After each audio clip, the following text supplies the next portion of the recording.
Terrific. It's really good. Yeah, played really well. Never seen anyone play it with a practice mute before. Where's you want that sort of really muted sound, so it's sort of, rather than the very, the Tchaikovsky mute sound. You want something a bit more alien. I had a wooden one, which was great, but I lost it. So practice mute. No, it's very interesting. And when you started, I thought, I'm not sure about that. Then at the end, I kind of liked it. This doesn't seem to mute it that much. No. I mean, this mute that he's got on there, that's for a hotel room, you know.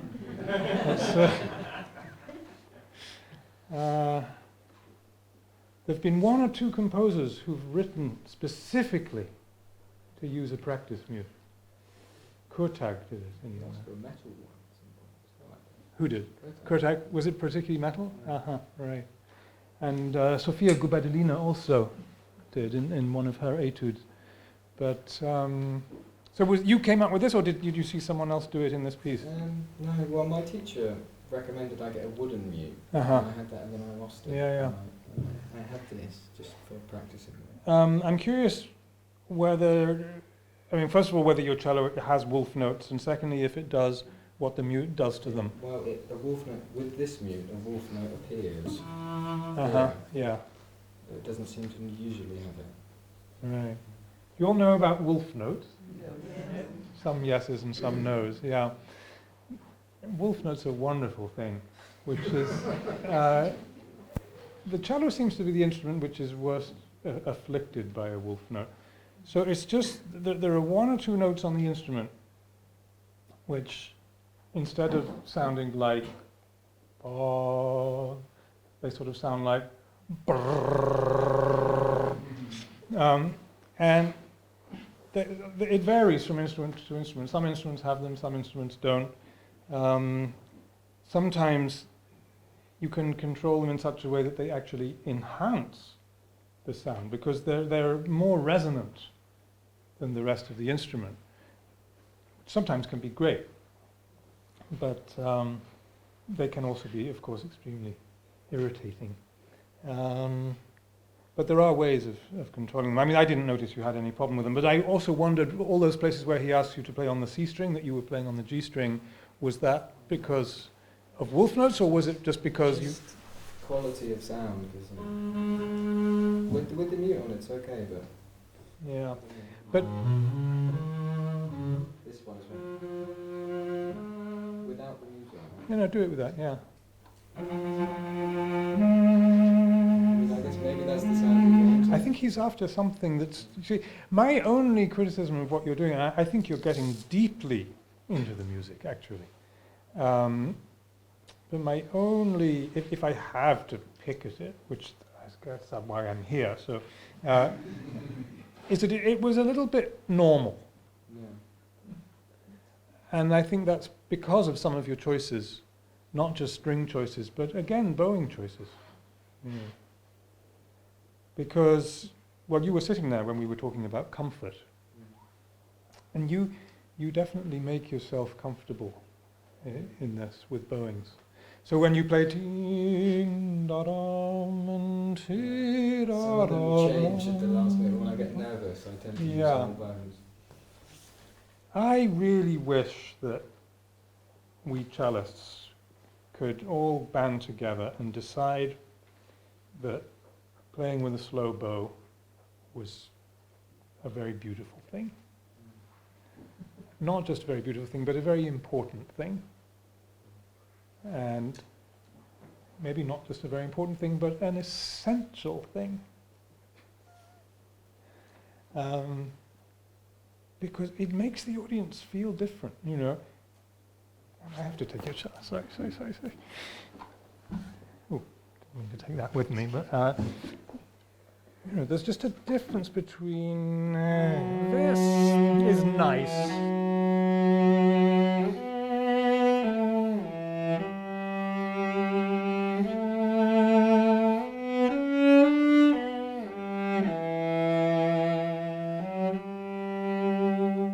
Sort of a nice tune.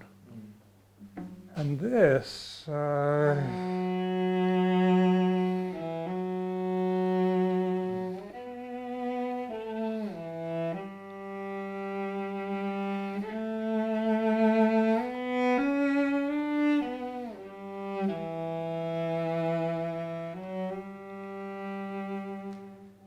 that has more inner pain, you know, that like you're breathing. Because you hear it. I didn't hear it once. We had a lesson earlier, and Joe does something with his breathing sometimes that's sort of unconscious, where he actually stops breathing, and then when he's ready to breathe again, sort of goes, you hear this little noise, but I didn't hear it once. No, it was really good. Yeah, no, it's great. It was great, but sometimes that feeling of not daring to breathe is what the music wants. And you want to make your audience not dare to breathe as well. Sometimes. Then, going on from there, you did one note on the A string.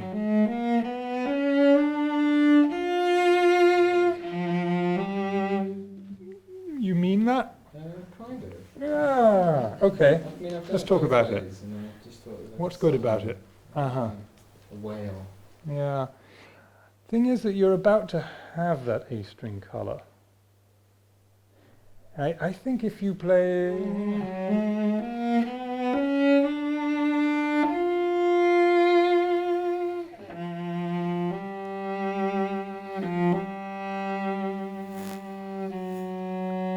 There, now you have a new color at your disposal.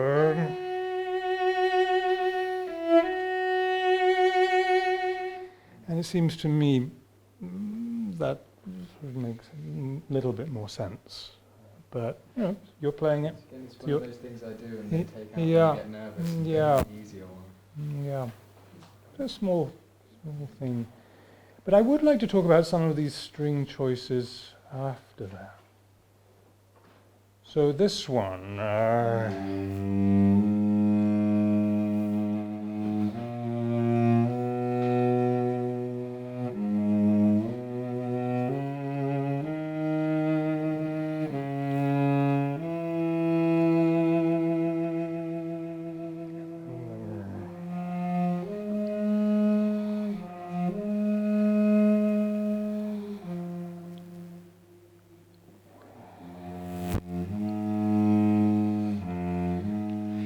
see what I'm getting at about being less normal?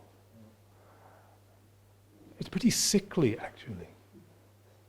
And you know, I mean, do you know the history of this piece, sort of where it came in his life and after?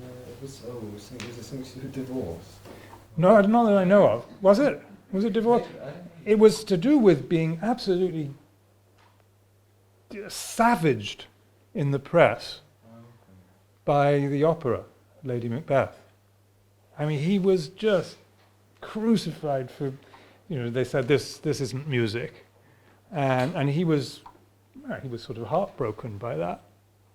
And then he wrote this piece, and he tried to please. He was nice, you know. He tried to please the Russian authorities, the Soviet authorities, with this piece. But so the first movement, you can feel that, right? It's sort of pretty, which is what they wanted. And second movement is exactly what they wanted. Music for the people. If there's a, you know, isn't everything wonderful?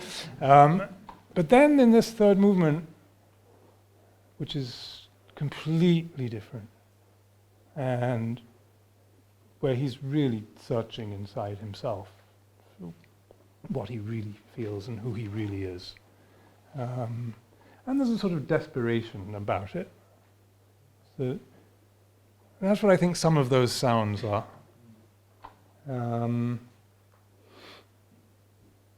Going back to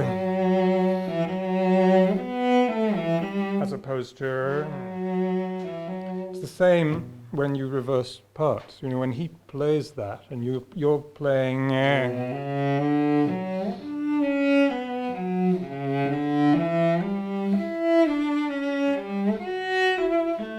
it was so healthy. And I think it's sickly. And again, just the struggle. Hey, can we play that?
It's, you know, it feels like somebody he's either so sick that he can't breathe, or he's suffered so much that he can't breathe. You know, and going back to the thing of accompanying and using less bow. You know, when you play that way, nobody can accuse you of trying to steal the limelight by doing that. You're just quietly playing and listening and letting the attention go to the melody. Except that actually, in a way, it's more beautiful because it's so unusual. And so it does grab some attention because it's you're doing things, making shapes, but just quietly, in a way that I find very beautiful. I'm jumping back and forth. I want to talk to you a little bit about subdivision. Because I don't know whether, when you play the beginning of the piece, what are you thinking for when you're playing that? For the first bar, I think about crotchets. Yeah. And after that, I try. I think that's good. So I'll just use this for now. But when we talk about subdivision of beats, the piece begins like this. So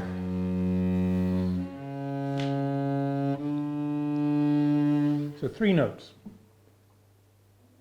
But so you could think 1, 2, 3, or you could think 1, 2, 3, 4, 1, 2, 3, do, do. And that comes out, for me, always more powerfully when we do that. If we play, I'm not subdividing. And so the pulse sort of really, in my head, is the minims. And this,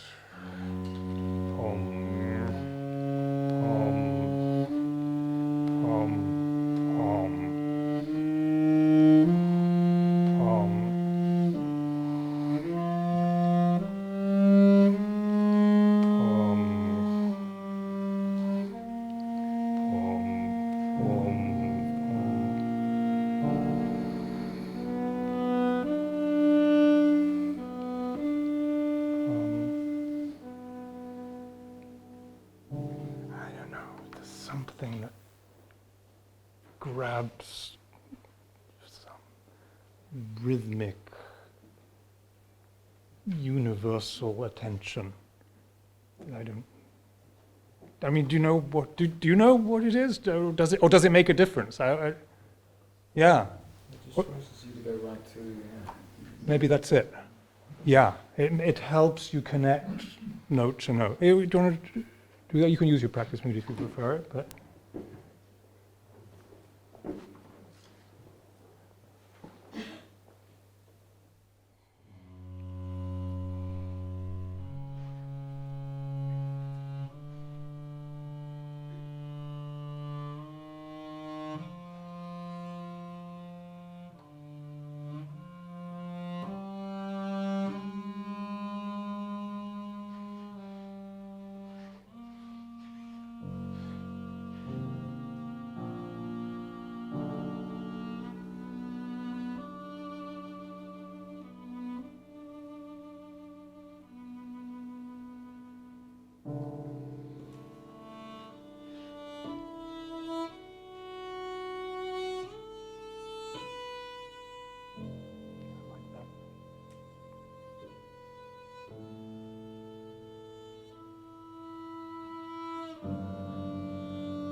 It's very good.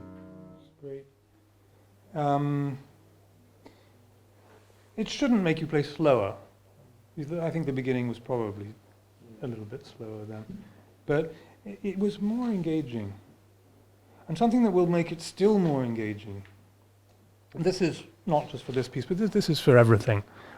You know, one of the things that I find people do, perhaps again inadvertently, when they're playing softly, is just to have the bow come this way. We've probably talked about that in the past, I don't know. But so, and that's how you ended. But actually, that's such a neutral, it's disembodied, actually, that sound, seems to me. Whereas this,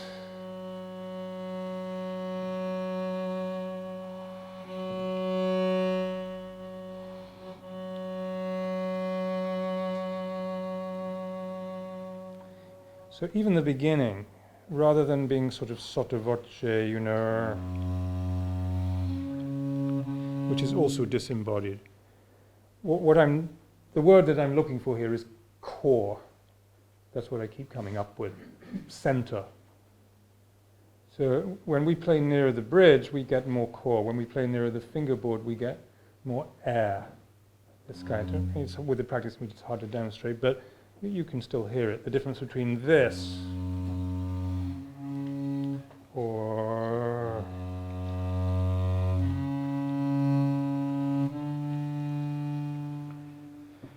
which comes, you know, it has a center, but it comes from our center. That's what the listener perceives.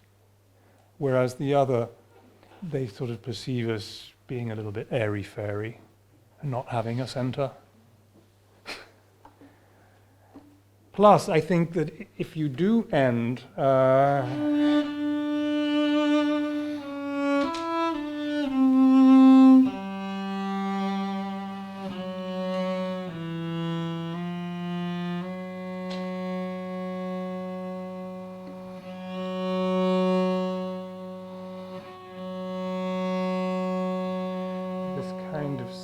then when you play your melody, it can be a little bit more airy, and that had very little vibrato, and this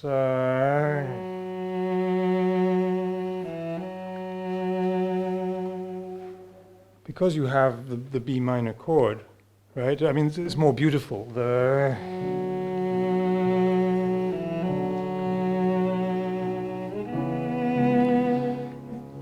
I think you should look for that color a little bit. You want to just do the end of your muted thing, just that where I was,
go too far, emotionally too far. Just I'm trying to change your one bowings. yeah, don't worry about that. Just play from your G sharp. Just a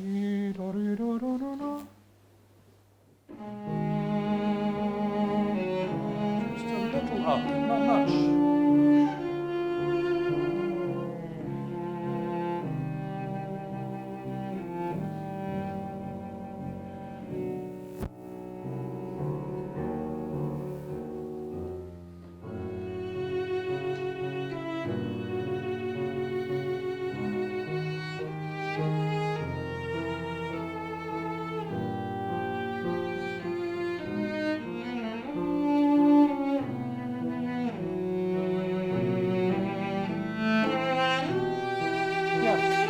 Actually, with bowings for this, he wrote them in a very unclassical way. So what you did there was more natural, actually, because you changed the bow. But actually, he wrote. And here, instead of that, and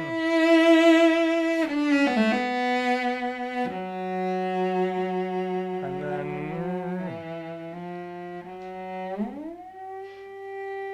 I think you should do that. I really do. Very clear. He sends a vibrato A string. It's too normal for me.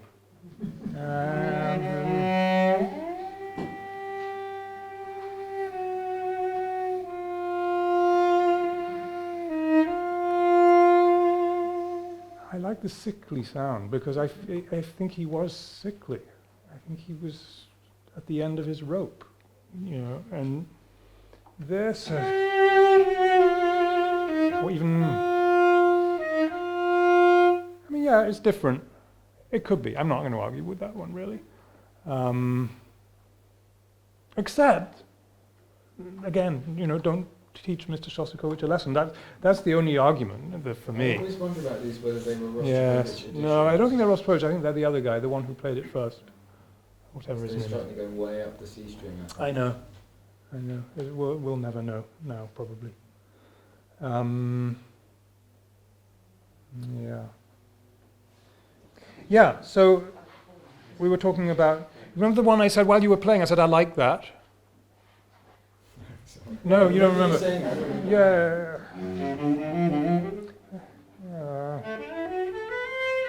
When I did that one. Oh no, it was.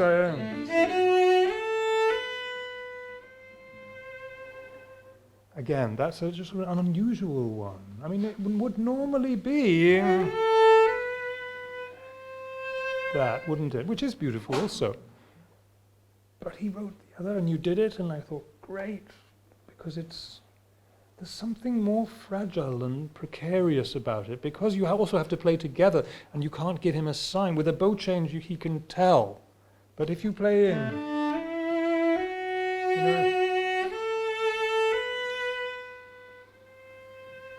and he has to play that chord there, and it's like you're living on the edge together. I think a lot of this movement is living on the edge, actually. And you should go for it. You know what was great? All of your...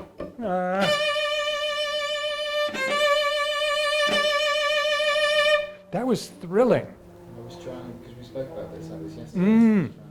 Yeah, that was great, because you were at the very limit of what you could do. And for that reason, it was very exciting. But on the soft end, I think you could have those limits. It's a bit too pretty. Yeah, just too ordinary. Yeah. So even when you take two bows for things like... it's so easy, that. That's why I do it. I know. I'll just repeat what I said about the soft playing, because I want everybody to understand, actually. It's just an intuitive thing that a string player does. It's what we're taught, actually. You play loud, you go to the bridge, because you play soft, you go to the fingerboard. And there's some truth in it, but it's not the whole truth. Especially not the whole truth for the soft playing. That this...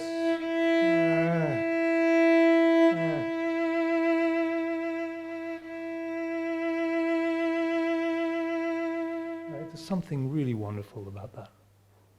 And it's pretty close to the bridge. And people tend not to do it.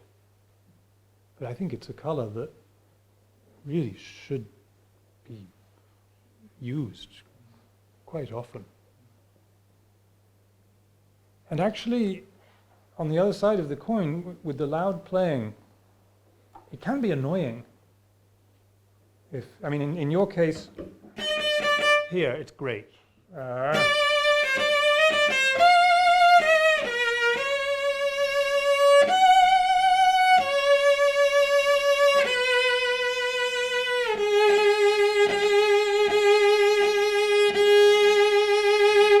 That's absolutely right. But I'm thinking maybe some other parts of this piece. Like, for instance, if you play...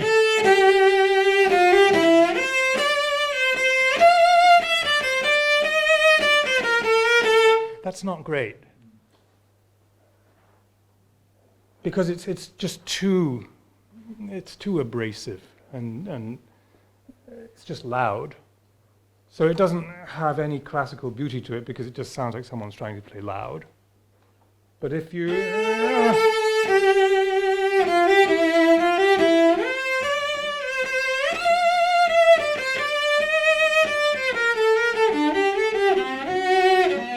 so I was going a little bit, right? So when I play...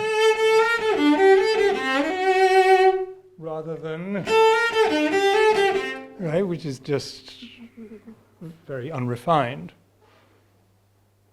My favorite example of this is actually Dvorak concerto. You know, when people start out and play as loud as they possibly can, just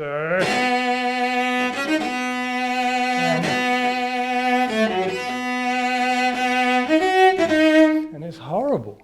And it's so sort of unrelated to Dvorak and who he is and what he stands for, which is warmth and beauty and heroism and nobility and aristocracy and yeah, I mean you need to come right away and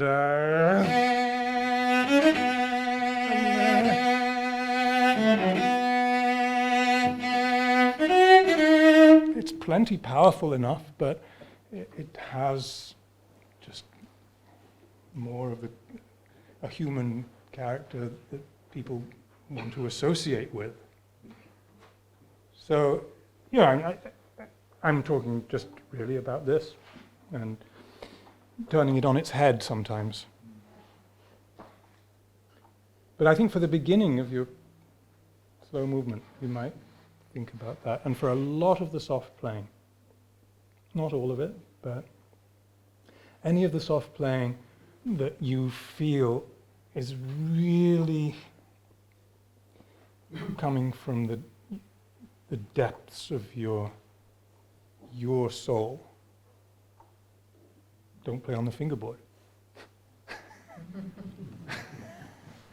Okay?